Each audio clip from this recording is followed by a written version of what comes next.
một bạn Thảo nào. Bạn Thảo hát bài gì nhỉ? Hát bài gì nhỉ?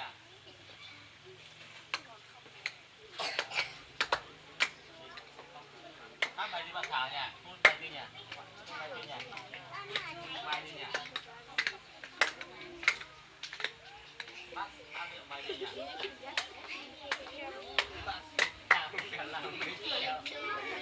Hát bài gì nhỉ? Bài bà. Cây xanh xanh cái nào? Đúng nha.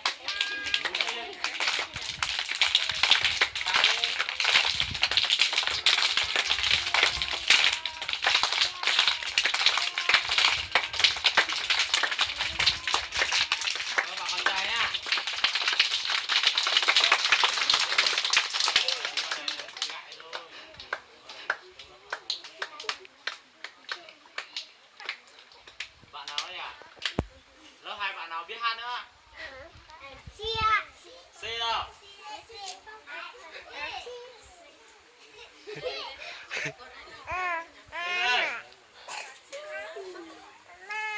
Chào khán giả đang ngoài.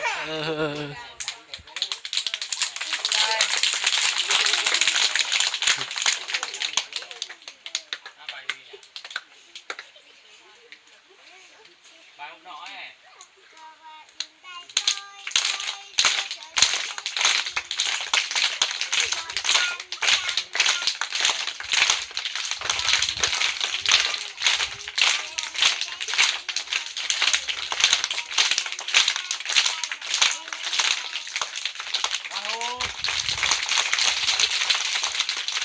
Múa cho các bạn xem nào. Sang rồi à? Múa cho các bạn xem nào. Sang múa nào. Hay là vui chơi, các bạn chơi thoải mái thôi. Múa. Cho thằng Sang lên hát một bài. Đang nhảy thôi. Để đâu đi đây. Hoặc là ai yêu gì đâu. Nhảy nhá. 2, 3, ai. Nhún lên. Nhún chơi.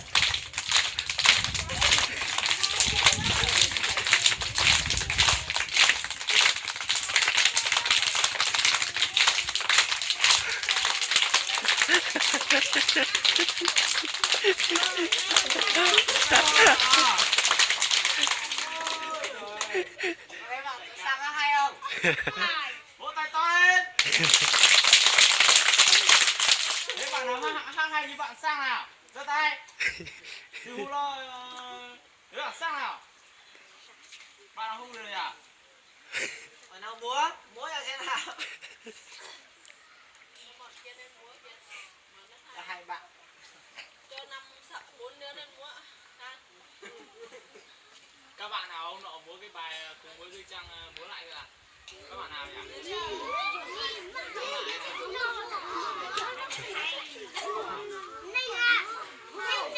Các bạn lùi xuống nào. Lùi xuống. Lùi xuống. Lùi xuống. Đây là các nào?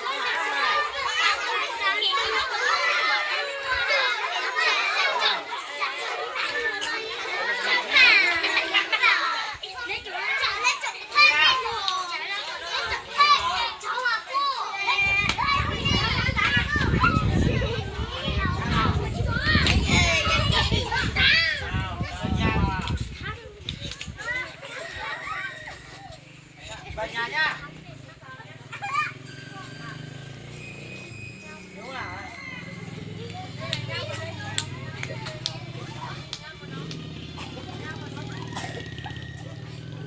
À, chưa rồi.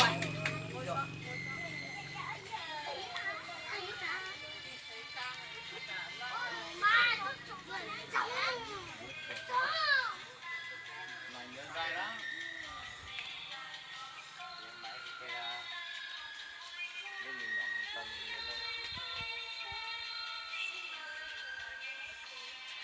Mấy bạn nhanh ngồi xuống.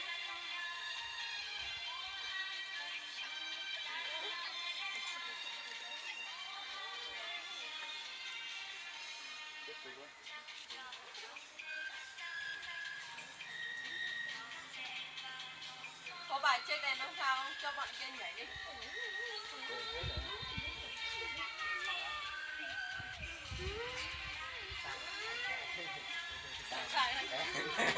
Đỉnh chấm thủ khen.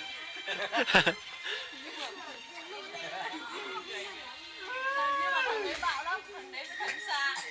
Thằng Sa nó đi thăm mẹ nó tù ở trên. Về à?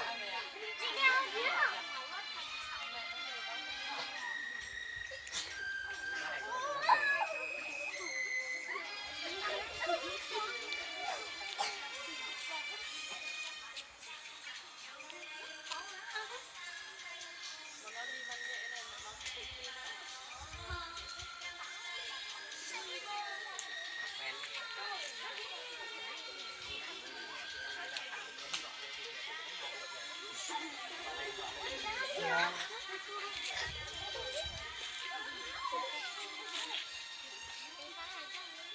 Bây giờ à? Chào các bạn à. Rồi cả lớp tập truyền hình hoa hồng các bạn à. Các bạn múa hay không nhỉ? Đấy, chúng ta có nhỉ? Múa được như các bạn không? Không. Có được không nhỉ? Không. Ký đây này múa này.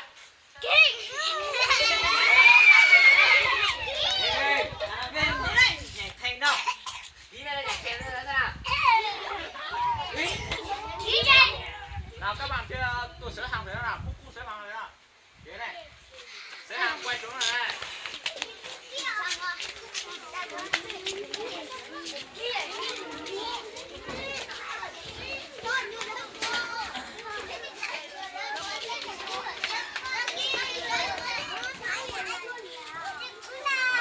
Cháu chiến rút ra.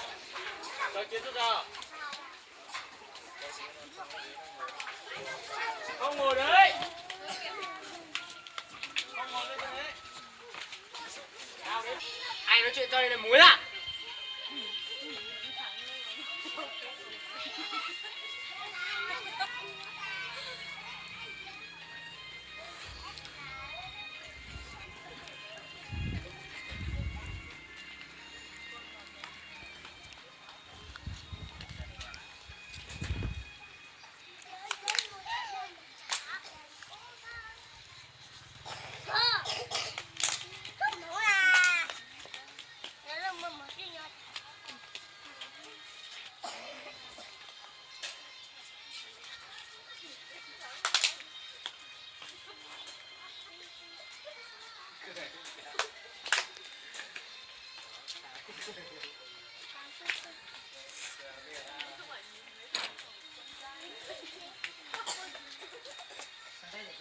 Cho cái thằng con trai mà vãi. Cả đứa phải phát. Căng à?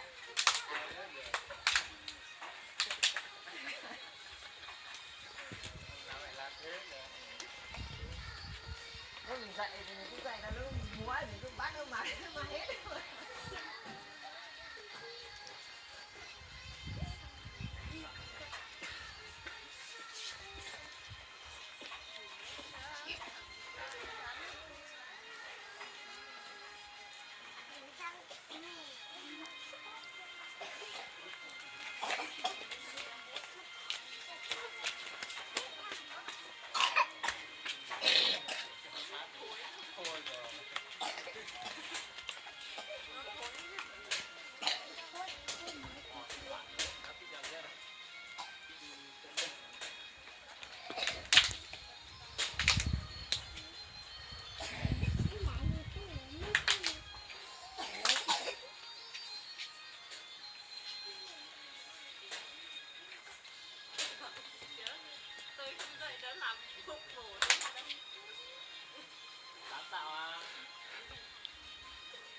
Chào.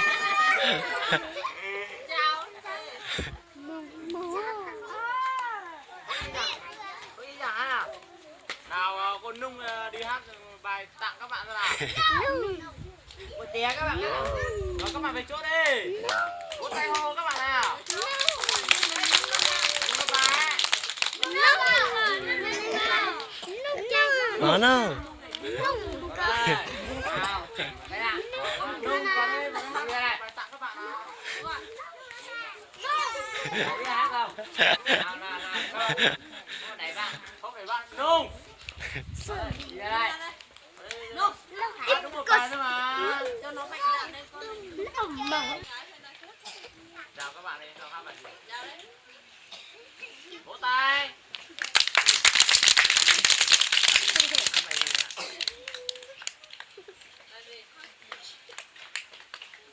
Đây gì nhỉ?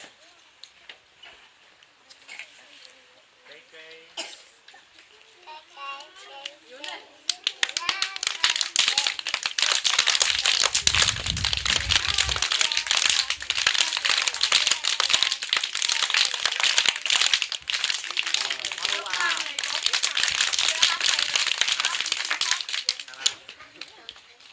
Thơ hứa đâu? Mình hát một bài cho các bạn nào. Này hát hay mà. Chào các bạn khu chiến áp thuần dung nào. Khu chiến áp thuần dung nào. Ôi ơi. Khu bài gì nhỉ? Chào các bạn khu giảng đơn đó để cho các bạn nghe nào. Vỗ tay.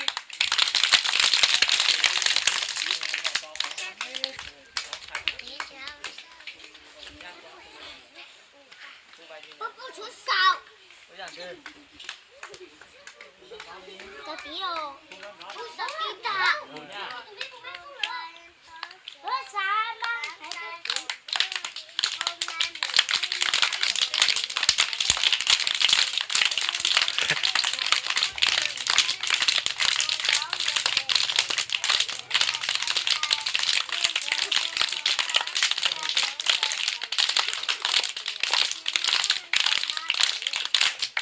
Rồi vỗ tay hoan hô bạn nào. Đó là bài học thôi, chưa biết phổ nha.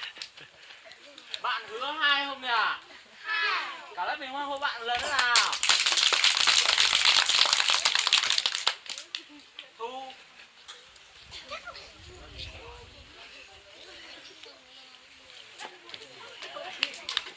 Vỗ tay.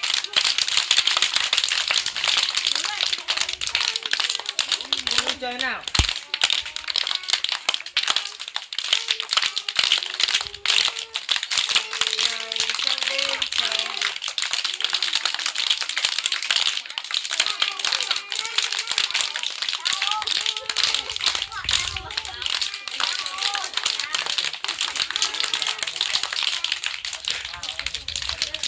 Nào, không hứa đâu, vỗ tay bạn nào. Sang hứa đâu, sang hứa.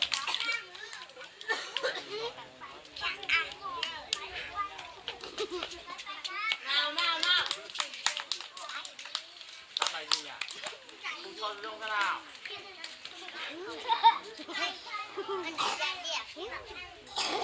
Đấy bà.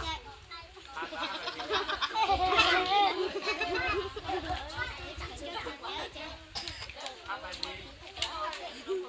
Ôi dạ, sao ạ? Tay theo.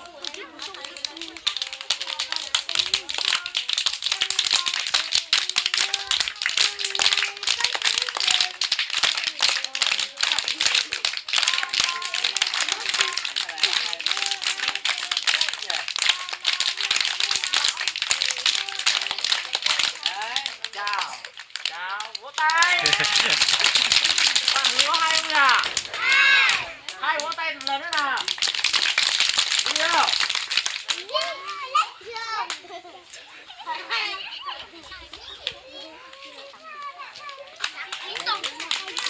Vỗ tay. Hát bài gì nhỉ? Cùng cầm không nha. Hát đi. Hát bài gì nhỉ?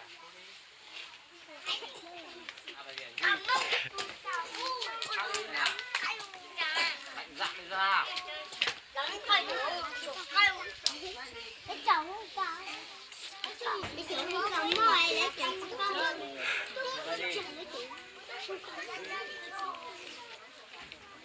Mẹ nói chồng con con. Yeah. Là gì? Lấy đồ cầu chua. Bài gì nhỉ?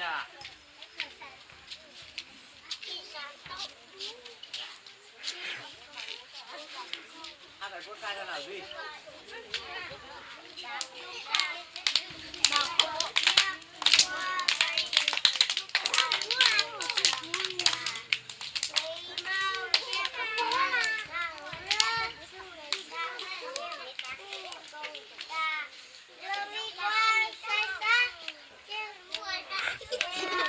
Sáng.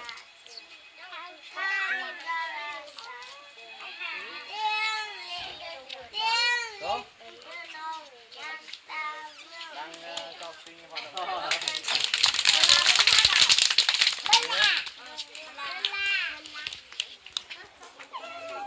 Chào các bạn ơi.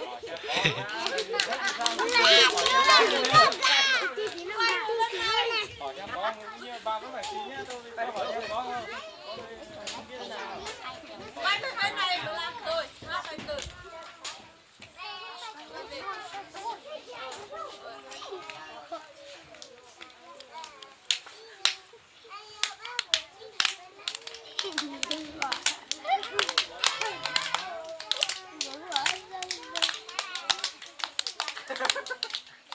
Vỗ tay nào. Vỗ tay. Xua nào. Xua.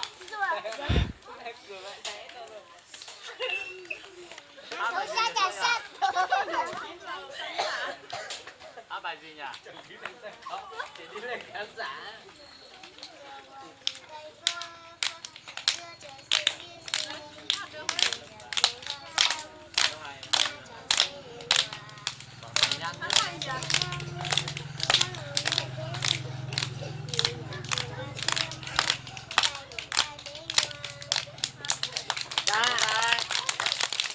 Ra đâu?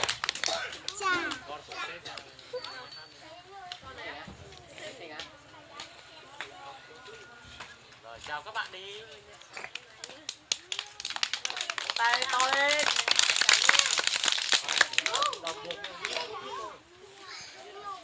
Chào dạng đứa nhỉ?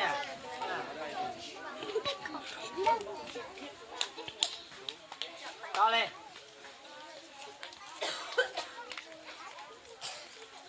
Đấy cô kia ngồi xuống đây này. To lên.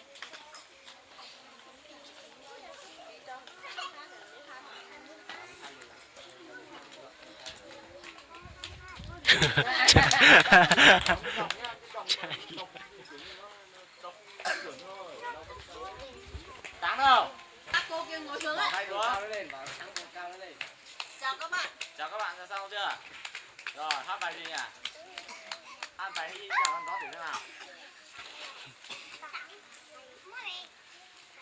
Hát bài gì nhỉ? Em xinh nào. Đây. Đúng rồi, xin tặng này. Ui. Bạn hô bạn nào? Để bạn không xu nào. Một tiếng luôn à?